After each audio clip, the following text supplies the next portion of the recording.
While most victims of domestic abuse in later life are women, there are older male victims. Sam, age 69, and his second wife lived in a rural community in northern Wisconsin. Sam has one daughter from his first marriage. In this video, Sam and his domestic violence advocate talk about the abuse by his wife throughout their 20-year marriage. Sam and his advocate also describe the interventions, which included one 30-day and one 45-day stay at a local domestic violence shelter. My life is like a 180 from where I used to live. I am now, I feel that I have a life. I feel I got a reason to wake up in the morning and say, yes, let's do it your way, God, another day. She was always on the attack, whether it be verbally or physically. And there's many a time where I had to block her punches with my arms. And or grab whatever she's going to hit me with out of self-defense. So one day I was standing in a doorway and she passed by, and I wasn't watching her hands, and she had a butcher knife in her hand, and she stabbed me in the chest with the butcher knife. Because I had several layers of clothing on, it protected me a great deal, but I still had to go to the hospital. And that was only after she had called the police and complained the fact that I was attacking her. And they came and they found nothing of the nature.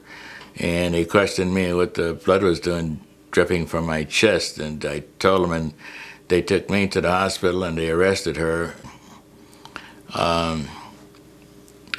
We would be in a car talking, and she would take her fist and swing over and right across my eyes with glasses on, sunglasses on, and I had deep lacerations in my eye. And we went to the hospital for that, and I was treated for that. It was really foreign nature to me to have someone so close, especially that you're married to be violent in this way, because there's nobody in my family that ever did that, so I had no idea how to deal with something like this. She went through my address book and she started taking numbers down of all of my relatives, including my daughter. Eventually she alienated not only my daughter, but all of my relatives. And so what I had to start doing was tearing up phone numbers to make sure I didn't have any phone number or on me or in my address book or in any place, because I know she'd find it and she'd call up and tell them stories. And because she was doing the same thing to my place of employment. And so the only way out of self-defense that I could do is to make sure that I didn't have any more numbers.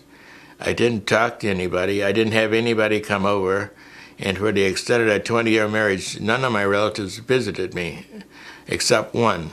On a Sunday afternoon, one of my relatives visited, and she would not allow them to come in the house. I have a strong belief in God. And when I take an oath before God, I take that very seriously, and there's nobody on earth can make me break it. The only way you can break an oath with God is when he tells you in certain ways that, okay, I'll release you from this oath. She would tell me, it would constantly remind me of my responsibility is that I took an oath and that I was obligated to God in order to take care of her. That was a violin she used to play. I think the first time that I talked to Sam, he called the office in Eagle River, which is where I work in the satellite office for Vilas County, and indicated that he had some problems, that in his marriage it was an abusive relationship. So we talked about what kinds of things are going on in your life, what things do you want different for your life at this stage. And I let him know what services we offered, and one of the services was the shelter. And he was interested in coming into the shelter. It was while he was at the shelter then that Tri-County, myself, the shelter coordinator, the other people that I work with, helped link him up to different services, and those included rural housing, which could help him with finding another place to live. So his concern for her and the fact that she didn't drive, so he would make sure she had groceries, he'd make sure that he gave her rides to places, he would want to check up on her and make sure that she wasn't burning the house down and stuff like that. He ended up getting kind of sucked back into moving back in with her. I can see it now because I'm out of the situation. But at that point in time, when you're buried so deep when I say buried so deep, I mean you've got other influences around you. You've got a place where you feel trapped into a situation. And you know that, hey, you can't just say, hey, I got to take the night off and go somewhere. First of all, I didn't have the money to spend the night anywhere else. Second of all, I had nobody to go to. The longer we were married, the more she would have another arc and a web placed on it. The more she would find an excuse or an experience to indicate to me that my presence is needed there, period. And the more she grew to depend upon me, I felt more and more obligated to stay there, to take care of her, and to take her to a store just to get food, to make sure that she eats. Those are the strings of the web that I'm telling you about. It can be much harder for men to reach out for help. Sometimes they think that people who work in domestic abuse programs are not going to believe men, that we're so used to working with women that we're just going to automatically believe that the woman's the one who's been the victim and it doesn't matter what he says. So I knew that a line had to be drawn somewhere to get out of this web. And I didn't know of another way to do it. I didn't know of any way to do it, so I prayed a lot. There was times that I prayed in bed that, Lord, you want me, you got my address, I'm all packed. But never happened. I can look back on it and smile about it, but during those times there was no smiling factor. I was dead serious. The culmination of it was when this Friday morning at 5:30 in the morning, when she walked in the bedroom with 2 butcher knives. She had been drinking the previous day and all through the night. And I was in the bedroom getting undressed to lay down because I finally talked her into going to lay down in the bed. And she walks in the bedroom and she had these 2 butcher knives in her hand. And she walked on the other side of the bed and she said, "You see these? I'm going to put one of these in your back before you get up in the morning." And she was looking at me in the eye, and she had that star in her eye that I knew from her look. I saw it before, that she meant what she's saying. She's going to do what she means to do. So from that, I got dressed, and I got on my cell phone. I went outside, got on my cell phone, and I called the police, and I told them what happened. And they came out, and she was denying everything. They picked up her pillow, and they saw the 2 knives there that I explained to them that she had. And so they charged her, and I made charges against her for it. I knew at that point in time that the only way that she's going to get help is if I break the circumstances that we're in that's causing us not to move anywhere.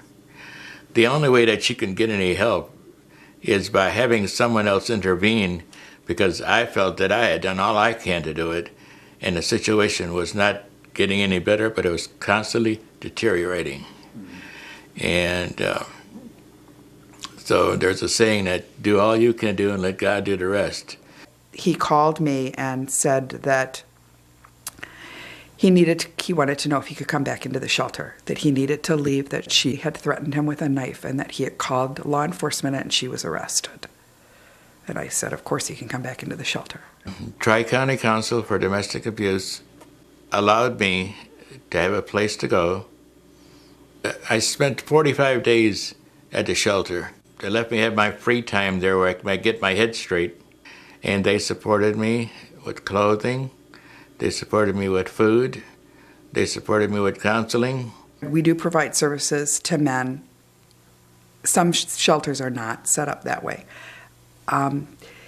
We don't have a lot of men, but we have some. I mean, Sam isn't the only man that our program has served or provided shelter services for.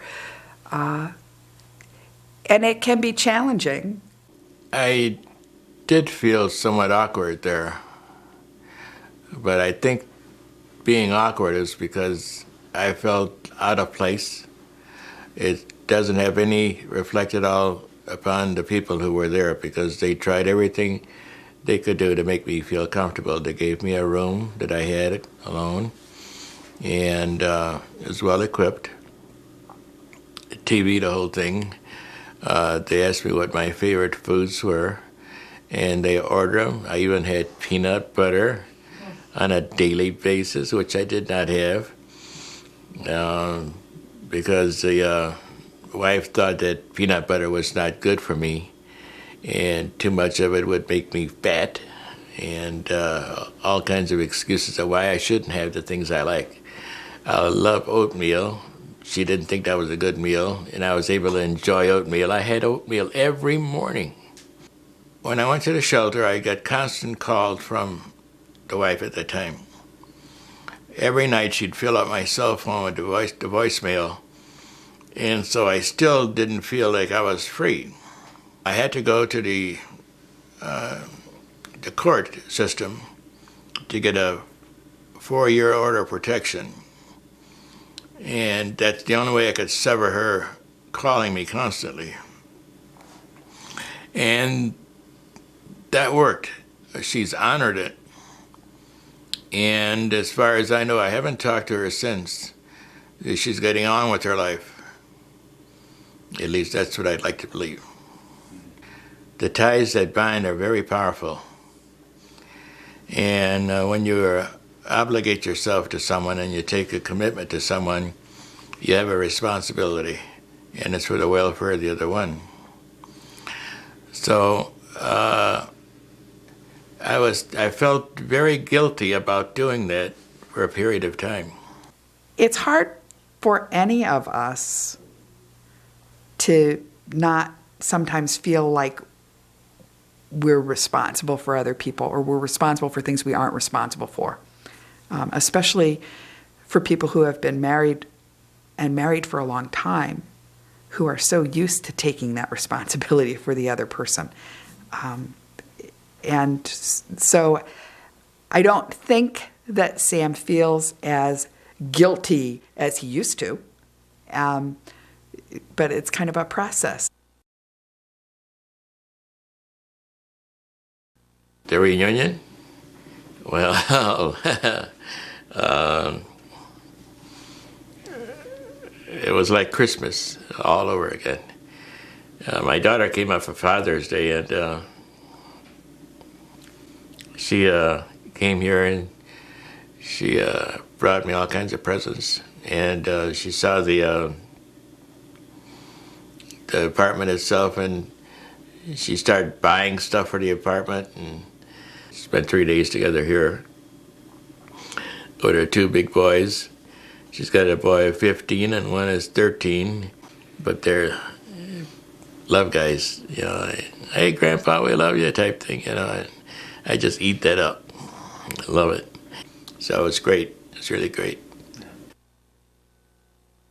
I felt more and more as I talked to the counselors that I was getting released, and I felt in my mind that, gee whiz, I'm a person.